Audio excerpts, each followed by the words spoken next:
Good morning YouTube, and welcome back to the channel.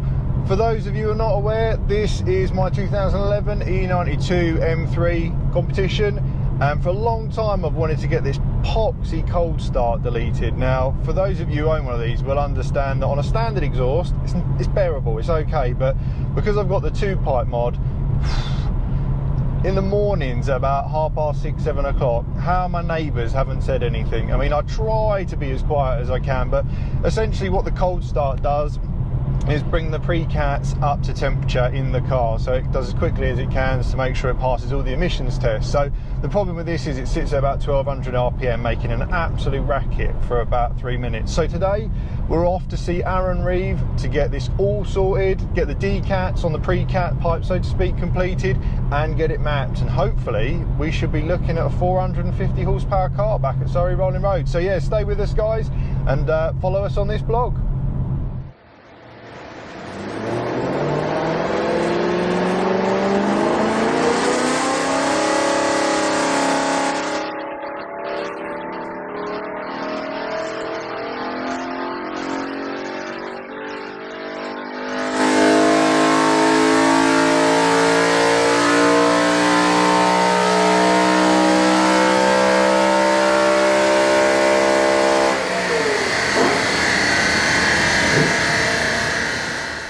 So let's discuss why I'm going to remove the pre-cats on the E92. Now, it's one of the best gains to be had, and with a naturally aspirated engine you can end up spending hundreds if not thousands for such small amounts of horsepower gains that it made sense to get this done. I want a bit more mid-range out the car, I would like a little bit more noise, so it just seemed to be win-win situation to have this done.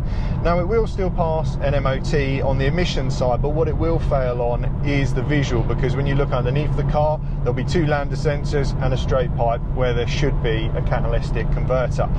So it's going to make MOT time a bit more fun switching it back out, but there is a solution. So I'll go through the positives of the other option, which is gutting the pre-cats. And now when I say gutting, it's when you drop the exhaust system, you cut it open from the top, remove all the guts, seal it back up, put it on the car, and from underneath it just looks like a completely standard exhaust. The issue that I'd heard about is turbulence in the system, because you go from a certain diameter to a chamber back to the small diameter, and that can cause airflow problems. A lot of people saying no, it doesn't make any difference. Others saying yeah, you're going to lose power. So I looked into it a little bit more, and there was no solid answer until about, I want to say about 4 weeks ago, one of the big exhaust tuners for the E92 in the UK put up a rolling road graph, and they'd gutted the pre-cats. Now, they had gained peak power right up at the top. It gained something like 15 horsepower, so everyone's brilliant. But if you looked closely at that graph, and if you do or are familiar with rolling roads, you'll see that that graph showed a horrible loss at about 5 to 7k, real dip in the power curve over the standard one. And now for me, that's where you drive the car. I don't live at 8,000 RPM. Yeah, it's lovely being up there, but I'd much rather not lose 15 horsepower in the mid-range where I spend 90% of my time driving. So I've opted to go with the straight pipes, which essentially means manifold, pre-cats are a straight pipe, and then it goes back mated to my original system. And like I say, we'll show that in the video today in it being fitted. And the idea is a bit more noise, loads more mid-range power, and a bit more peak power. I'm not going to expect massive numbers from it, but just a bit more drivability out of the car. And like I say, the exhaust at 2-pipe mod, it's good, I'm happy with it, but I just would like a little bit more to get a bit more thunder of that V8. So yeah, stay with us, we'll soon be at Aaron's. I mean, we've probably got another hour or so. We've come from London, so it's a long old slog and it's early in the morning, but at least the roads are quiet for us to get here. And like I say, fingers crossed she makes the numbers on the rolling road, because those of you who followed the Surrey rolling road stuff, I've had mixed results. The car did 425 brake there, so let's see. I mean, I know from 2 of my friends that have been here already, If I pull 425 brake on Aaron's dyno today, I should be looking at 450 on Surrey Rolling Road. And realistically, it's how the car drives. I'm not going for the big numbers to try and have the wheelie waving graph. It's just, if it makes 425 today, I know it's a strong car, because I've been out at my good friend's Lee's and that's what he's made here, and he made 450 at Surrey, and that is a quick car. It does not hang about. So if I can leave today at 425 brake, we'll be a happy boy. So yeah, let's get on the road.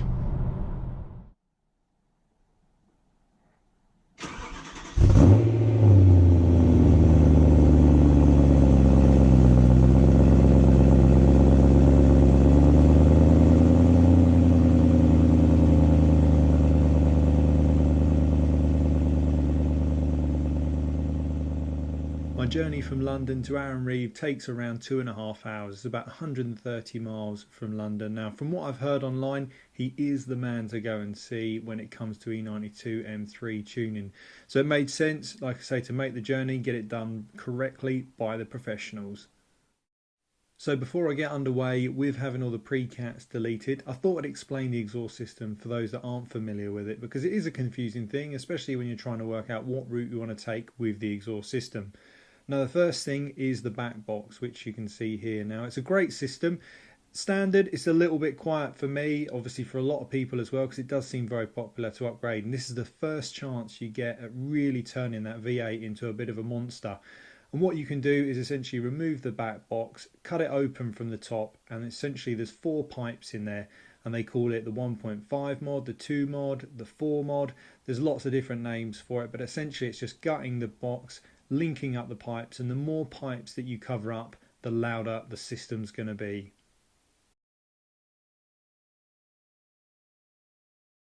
Next, you're greeted by a set of small silencers. From what I've read online, it doesn't seem that anyone really modifies these, and it's not something I wanted to play around with. And like I say, when you hear the videos later on, you'll understand just how loud it is, even with these in place. But for me, I hadn't touched these and they were left completely stock. Next, you move on to the primary cats or secondary cats, which are also part of the standard system, as there's 4 catalytic converters in total on the car. Now, a lot of people remove these along with the pre-cat, but for me, I still wanted it to pass an MOT on the emission side. I didn't want it stinking of unburnt fuel out the back. So for me, it was key keeping these, and these are nowhere near as restrictive as the pre-cats. Finally, and the thing we're here for today, which is the pre-cats. Now, these are easily identified because you can see the lambda sensors coming out of them, and essentially these are the biggest restriction in the E9 series M3, and boy, does it make a massive difference to power, torque and sound when you remove these. And in today's video, we'll be taking these out and going with a straight pipe solution. So hopefully that explains all the exhaust system. So with my system dropped, it was time to cut the original cats and then put the new pre-cat delete pipes, which simply sleeve over the existing system. Lovely finished product, still has the bosses for the lambda sensors. And like I say, it was then on to the rolling road. Now, typical James fashion, not everything went to plan. Unfortunately, the car was just not delivering consistent numbers. The figures were going up and down. And Aaron said it's strange because it's not allowing it to put down the full ignition timing. So the E92 is a complicated car. It's very electronically controlled in the sense that the coils are very clever and sensitive to allowing this ignition timing. But like I say, we'll go into that a little bit further. But first of all, let's just hear that sound with the pre-cats fitted just one more time.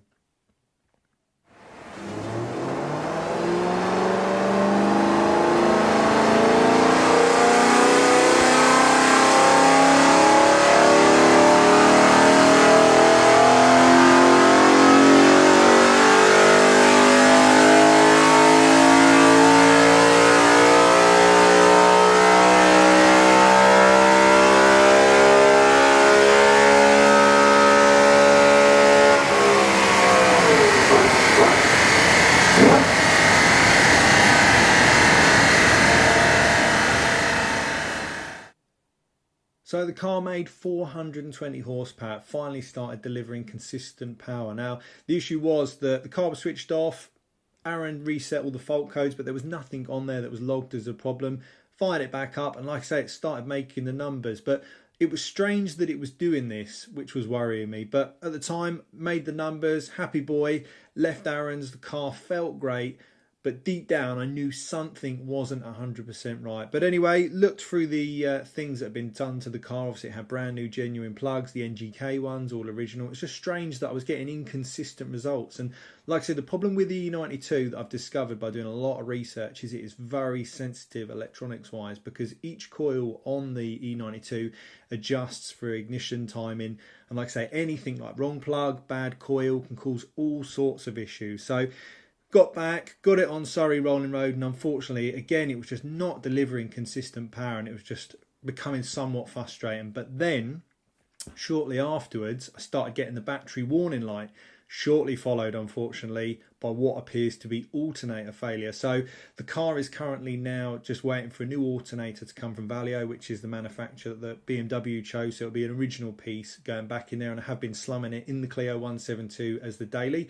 Whilst also unfortunately pulling the car apart, I discovered that I had a slight weep on the fuel line, which was odd. Like I say, and I'm not sure how long this has been going on for, but with petrol leaking I wasn't going to take any chances. So whilst it was apart, it was off to BMW to order a brand new fuel rail. Obviously being a V8 engine, it has both banks, it's one piece, but I just replaced it with the genuine item. And now it's simply going to be a case of, once the new alternator is installed, hopefully this will fix the voltage problem that I've been having. Because like I say, what was happening was it was dropping below 12 volts, which is far from ideal from the ignition system. And then it was kicking back in. But fingers crossed, hopefully in the next week or two I'll have the new alternator with me, get it all fitting. Like I say, the British weather, working on the car outside, it's just not allowing any playtime. But the thing sounds fantastic when it is working. But as I say, we'll be back in touch with the car for part 2 as soon as it's all repaired. So stay with us. Obviously, if you enjoyed it, make sure you give it a like and a subscribe. Thanks for watching.